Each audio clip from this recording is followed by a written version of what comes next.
So now I'll open it up for questions. Did we want to have a microphone? Or no? No? Sorry.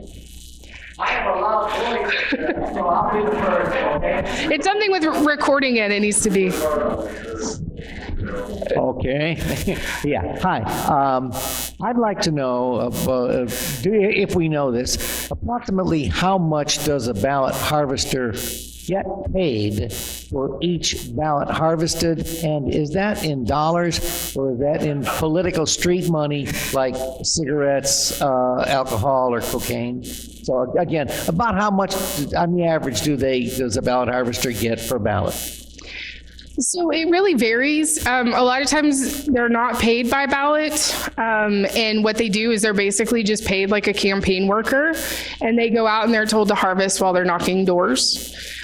So sometimes it is by ballot, but sometimes it is just, we're paying you, however much an hour, minimum wage, whatever it is they're paying. It really varies. But a lot of times, as you said, sometimes it can be for political favor. It can be all sorts of different things that they can get for that, or a promise of, if I get elected, you'll be working for me in my office, things like that.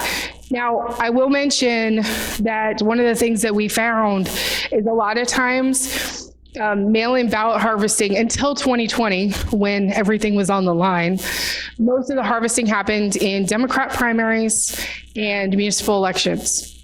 One of the big things with municipal elections is that the people paying for it are the lawyers who get the contracts from the cities or school districts. So basically it costs them, I don't know, a few $1,000s to hire. That kind of answers your question. So it costs them a few $1,000s to hire harvesters, to get a city council person elected, and then they get millions and millions of dollars in contracts from the city. So that's where a lot of that money comes from. But yeah, it doesn't cost very much. They don't pay very much. Most of the people who are doing it, they, just get paid a little bit, and they don't ask for very much, because they think that they're doing community service and they're not told it's illegal. Most of the people don't even know. Okay, real quick on this side right here, ballot fraud and all that kind of stuff like that. I noticed when I was teaching in college around here, is that when an election came close, all of a sudden all the teachers ended up with these voter registration forms in their inbox. Now, a lot of these students aren't from this county, that they will dutifully fill those things out and send them right in.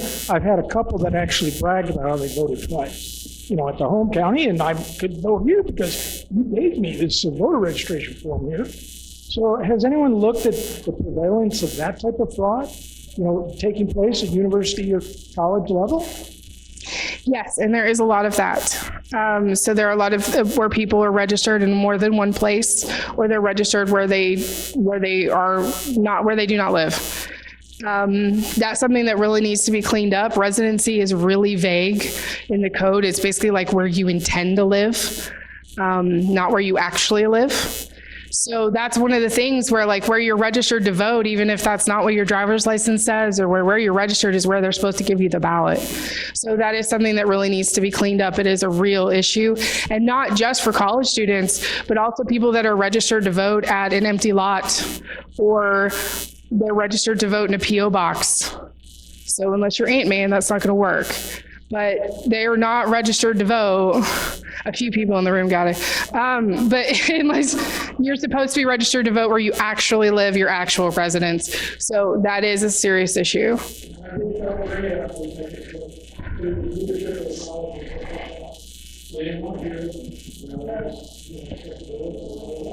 Yeah, that's really common. So that's something that we need to have in the code that's very specific, and it needs to define that really well so that the Secretary of State can identify those people, and then also so the Attorney General can go after the people who violate it. I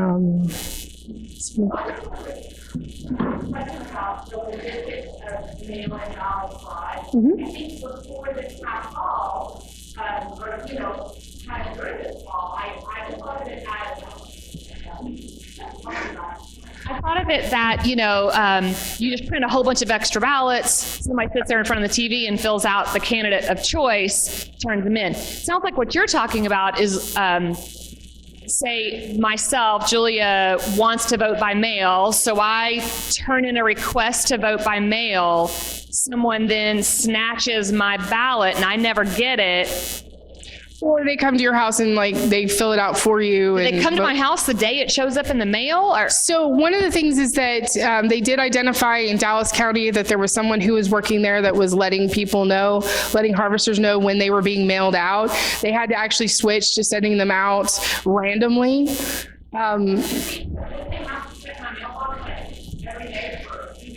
Yeah, so that's where they get the insider in the elections office to tell them when they're sending out the mail-in ballots.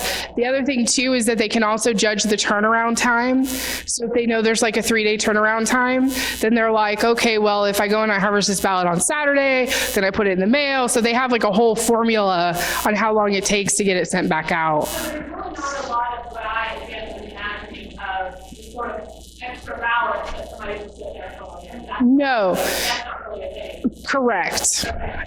So what it is that, so they're filling them out. But like in the case in this county, I believe he was having them all sent to like one location and then he was taking them all. So he was like getting a whole bunch of people and then he was taking them to his house. And when they came in to get him, he was like literally sitting down, filling out more. So yeah, so it was that kind of a thing.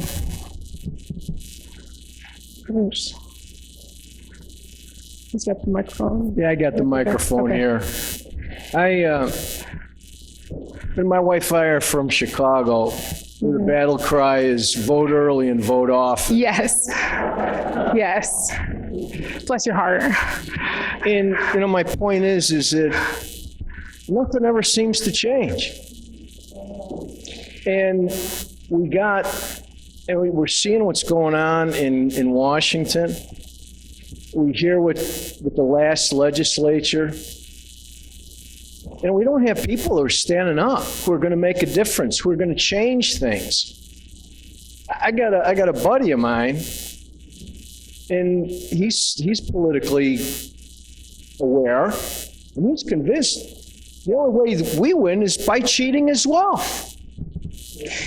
And so my point is this all bullshit.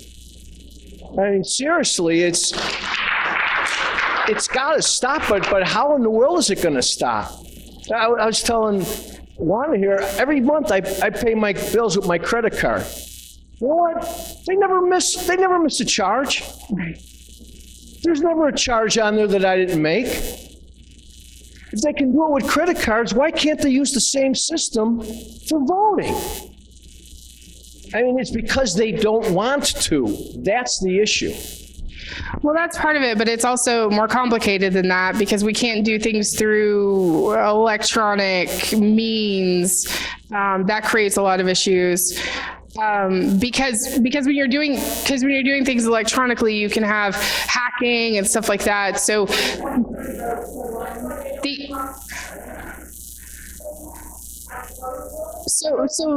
the machines that you vote on in an actual polling location, they are not connected to the internet, so they can't be hacked. Well, I mean, they are not capable of being connected to the internet, so they.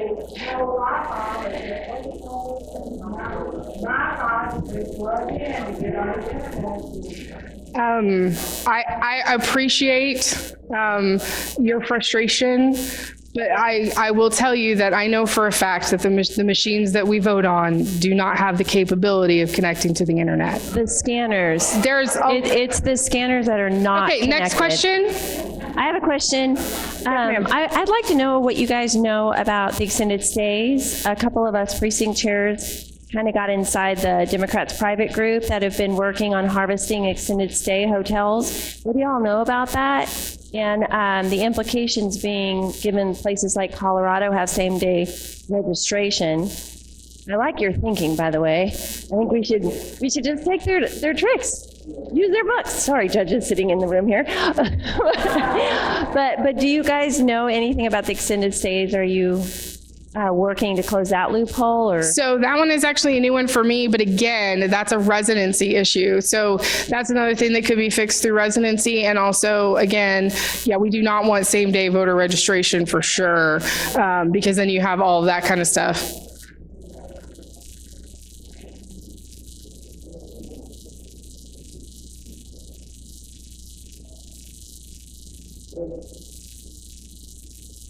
So rather than a question for you, I was having a question for, I forgot, was it Jill? So I saw our 8 priorities, and I couldn't have been more disappointed. It seemed pathetic. We own the legislature in one of the few states. If this state goes, we're screwed. And that's all we got. And even the description for election integrity, I love the headline, but the little pithy description underneath is woefully inadequate. And after what we just saw, that needs to be the number one priority, is to protect the sanctity of the vote. In Iraq, they were willing to go out and sacrifice getting their ass kicked just to have a chance to say, here's who represents me, and we're worried about some of this nonsense. You are exactly right. And let me just speak to those priorities real quick, because a lot of people don't understand where they came from. So the way we get our legislative priorities is at the March precinct elections convention. Sorry, my words are not forthcoming tonight. At the March precinct conventions, everybody gets to write a resolution, and they send it up to the district conventions.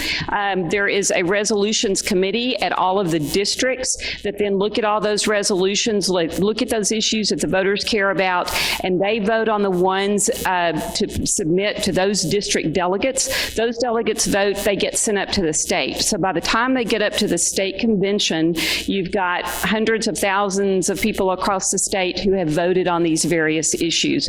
So it gets to state convention. We've got a legislative priorities committee who goes through all of those various issues or those resolutions, things that that our Republican voters are saying are important issues. The SREC, we changed our bylaws this time so that we could take 8 priorities. Last legislative session, we only had 5, but we're doing 8. So the legislative committee from convention this past summer took the top 15 that had come up from all over the precincts, all over the state of Texas, and presented those to the delegates. So our 5,000 and some delegates who voted on those 8 things as being the 8 most important issues that they wanted addressed this legislative session. This was in July. So this was you're exactly right. But the way the legislative priorities for the Republican Party of Texas work, we're bound by what our delegates tell us are their issues that they want us to advocate for. So you guys are the delegates. You get to be the delegates. So if you've participated at your local at the local convention, then hopefully you continue to work your way up and become a state delegate. And I will tell you, here in Denton County, we had empty slots. So everybody who wanted to be a state delegate in Denton County could have been, because we had room for you. But my point is we're bound by our RPT laws to advocate for those 8 priorities. Now, Chairman West heard some outrage from many of the Republican voters about executive overreach this year because of business closures and because of mask mandates, et cetera. So he has authorized a separate committee just to look at executive overreach. So we can't technically say that's a 9th priority, but that is what we're calling the chairman's priority, because the delegates didn't vote on that. And my committee can only deal with what the delegates say is important. But I will tell you, election integrity is the number 1 priority. We actually have 2 committees dealing with legislation on that. We have my committee, and again, we're bound by how the priority is written by the delegates. So you're right, it does have some limitations, but Chairman West also created a second committee on election integrity to deal with the other kinds of fraud fraud that is not covered in our priority under the 8 legislative priorities. So we have a separate committee that is dealing with the fraud that the gentleman brought up in terms of the software and things that happened apart from the things that Christine is talking about. And I will tell you, the poll pads, I believe, are connected to the internet, and so there is some difference. But I have seen the evidence. I know that there was fraud. I know that votes were changed, and so I assure you, we're very aware of that, and we're doing what we can. So, yes. Okay, I can address that if you want, but okay. So the thing with Hector Garcia, I actually have gotten to know him since he got in office. So I used to live in Tarrant County, and obviously because that's where we started and where we had this investigation.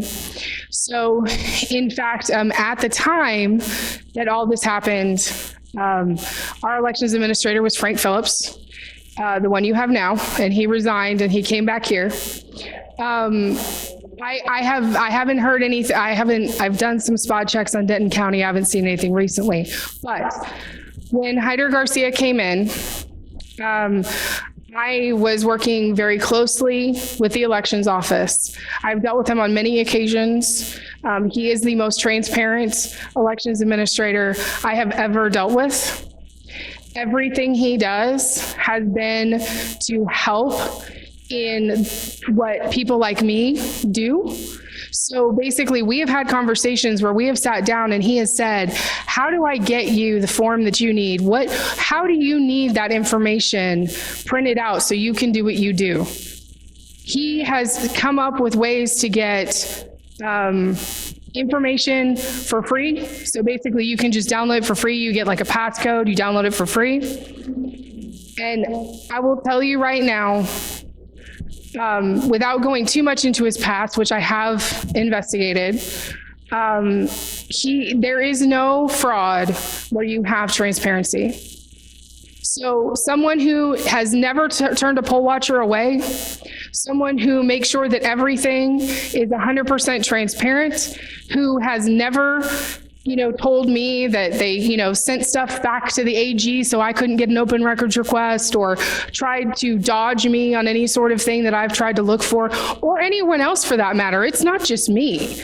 Anyone who has dealt with him knows that he is 100% transparent. Now, was he born in Venezuela? Sure. Did his family flee because they don't agree with what's going on there? Yeah. We should applaud people like that and not villainize them. Did he work for Smartmatic at one point in time? Yes, he did when he was in the Philippines.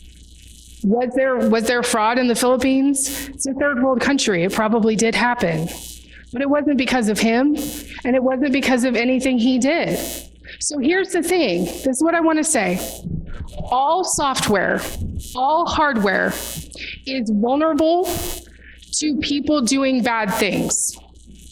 In Hill County, you had an elections administrator who scanned the vote by mail 3 times, the early voting twice, and election day once because she didn't clear out the machine in between. Okay? That is human error. You have other people who can do nefarious things. Are there ways that they can wipe the rolls, that wipe the vote and then insert new votes? Yeah, that's true. But you have to realize that it's because when you have people who make mistakes, people who might be nefarious, people like that, then yes, things happen. Did they have in Tarrant County where the ink smudged and they had to remake a whole bunch of ballots? Yes. But they made sure that every time that someone was remaking a ballot, there were Republicans and Democrats and Libertarians standing there watching the process. So can things happen? Yes, I'm not saying they can't. And as she said, e-poll books are connected to the internet, but the actual machines we vote on are not. So can things happen? Yes. Can things be manipulated at central count? Midland ISD misplaced a whole box of ballots. I've heard of a box of ballots being left at a school after a school election. All sorts of things can happen. But we need to make sure that we're focusing on the things that we can fix and the things that have been proven and the things that are going on. So am I going to discount completely, the things that they were talking about, Sidney Powell, those kind of things? I don't know. They could be true, but I have not seen the evidence, and people that I know have not seen the evidence.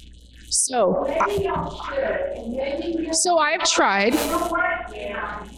We're changed. Because it's people like you that see our ministry and say, no, it's not a man.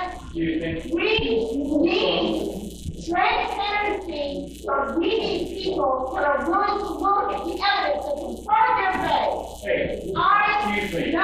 Excuse me, I'm the younger one in this whole room that has a generation under him that we have. I'm good. AOC has said, she has said, okay, my warriors, it's time to liberate the South. We are next. If we don't make a stand, and if we don't tell our officials that are people that are standing in your spot, that you haven't seen the evidence, well, why the hell not? Yeah. We have a question over here. Okay. And I'm telling you right now. It's okay. It's okay. It's not okay. Yeah. It's really important that we all contact our elected officials about whatever it is that we are concerned about. That issue may not be my focus. There are other people who focus on that issue. So all I am saying is that it's very important that we voice our issues to our elected officials who can actually do something about it and who can actually change the process. And you need to talk to your elected officials about putting through legislation and making sure the legislation gets through Leg Council, making sure it gets through committee, making sure it doesn't die in calendars, making sure that it makes it all the way through. And that's what we really need to focus on. You can disagree with me, and that's fine. But we all need to work together on our own issues that we are looking at, and we all need to work together to get good legislation passed. I think that's incredibly important, and that's what we need to focus on. I appreciate your comments, ma'am. Yeah. And I appreciate your comments, but I've got a direct question, and I'm just searching for information. I've spent several weeks since the election reading as much as I can read, trying to get the best source of information that I can get. So my question is this, it's two parts. Do you know anything about some lawsuit or a complaint that was filed by Pete Sessions regarding supposedly 57,000 votes in Dallas County 2 years ago that were fraudulent votes? Okay, did that actually occur?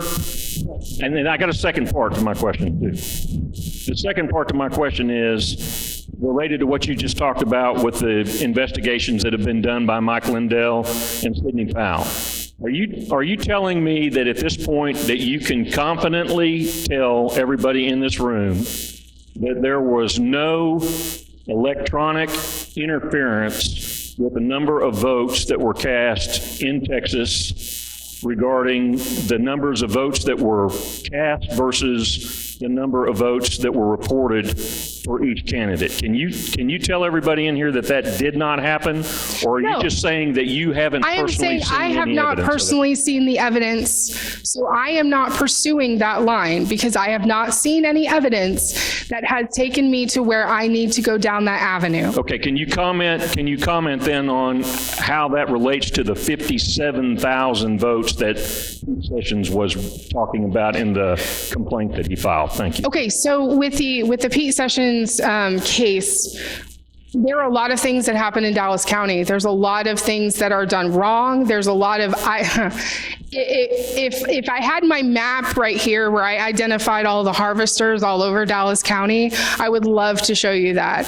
There's harvesting, there's all kinds of things. Our voter rolls are not clean. You can sign up you can register to vote, and if you check that box that you're a citizen, they accept that on faith.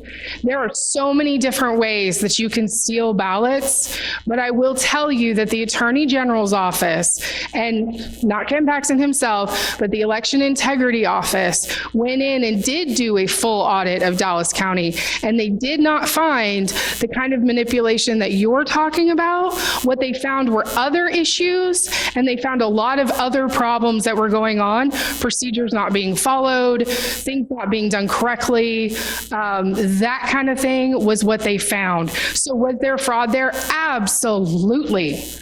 Absolutely. It's just, I think that there's so many different kinds of fraud and so many different ways that they're trying to attack us. I think it's really important that if that is your issue, that you go to your elected official about that. Yes, and I want to reiterate what Christine said, because I know about the fraud that you're talking about, and I have seen evidence. I have seen Russ Ramsland's evidence several times. I got a private briefing with him back in September. I will tell you that I do believe those things happened. And so Christine and I don't know if Christine and I even have a difference of opinion, but it's just that Christine has specialized so well in this other extra layer of fraud. And there are several different ways that fraud has been committed and our elections have been stolen. And that is why Colonel West, that is why we have two different committees at the RPT looking at what needs to change and what needs to happen, because we know it's complex. And it's been real frustrating trying to get all of the pieces together and all of the people to pay attention, quite frankly. And that's why at the very beginning I said, you guys, y'all are the ones they're going to listen to. They're not going to listen to us. And by the way, Christine is not an elected official. She's just, she works for Direct Action Texas, and I really appreciate her coming tonight. And again, we may have, we may be coming at it a different way, but we've got there's different pieces of it. So please don't throw her under the bus. And I really appreciate all of the hard work and investigation that she's done. But I want to bring it back to you guys are the ones who they will listen to. And you're right. If we can't get election integrity fixed, we're not going to have elections that we can trust, and our state's gone and our country's gone. I'll be perfectly honest with you. We are in a bad spot, and that's why I'm working so hard to give you as much information as I can, because if you guys, if the voters don't rise up and speak and put pressure on our elected officials, I don't know what's going to happen to our state. But I will tell you, Colonel West is doing a fabulous job.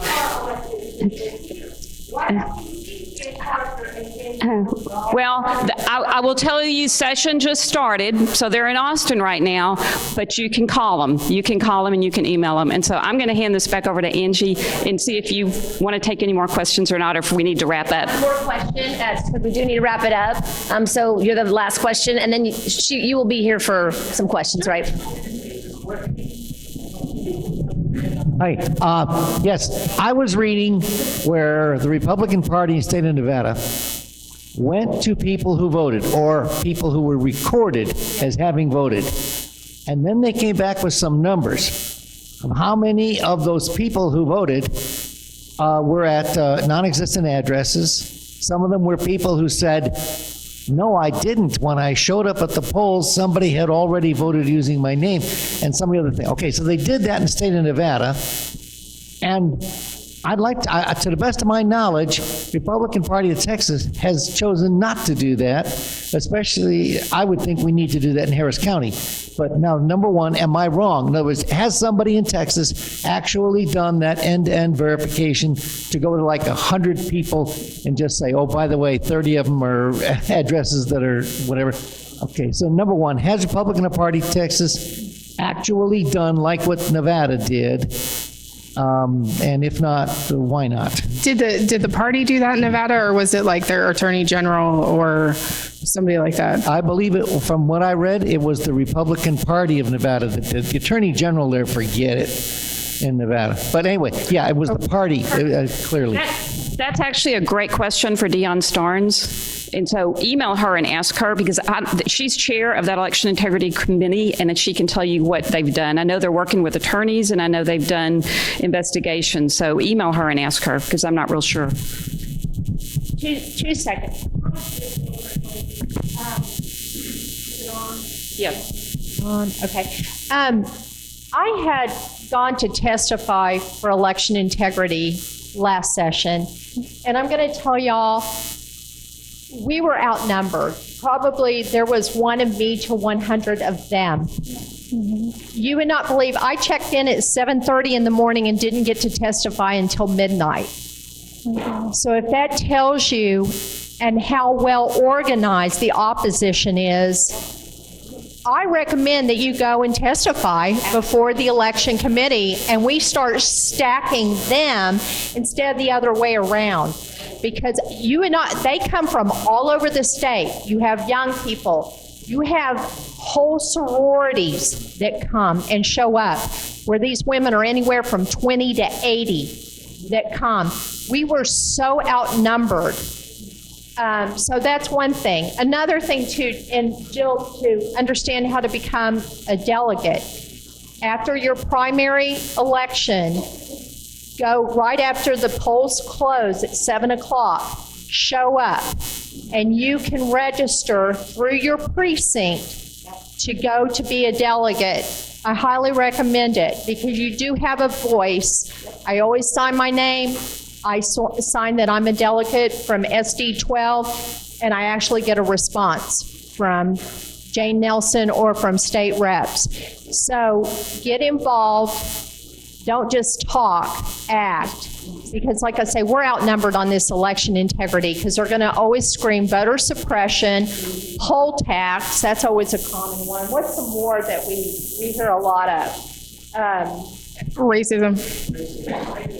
Yeah. I mean, it goes on.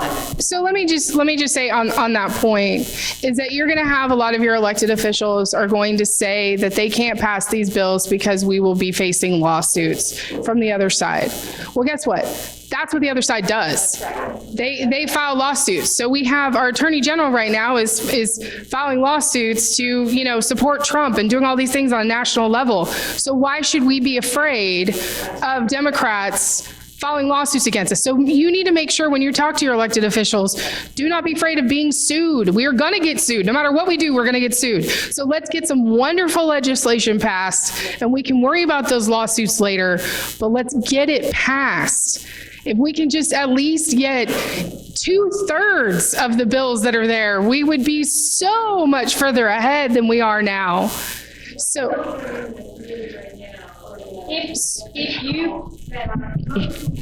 if you look at my legislative priority report from this past Friday, I listed all the bills that we are supporting, and they included several election integrity bills. So go look at my report from Friday.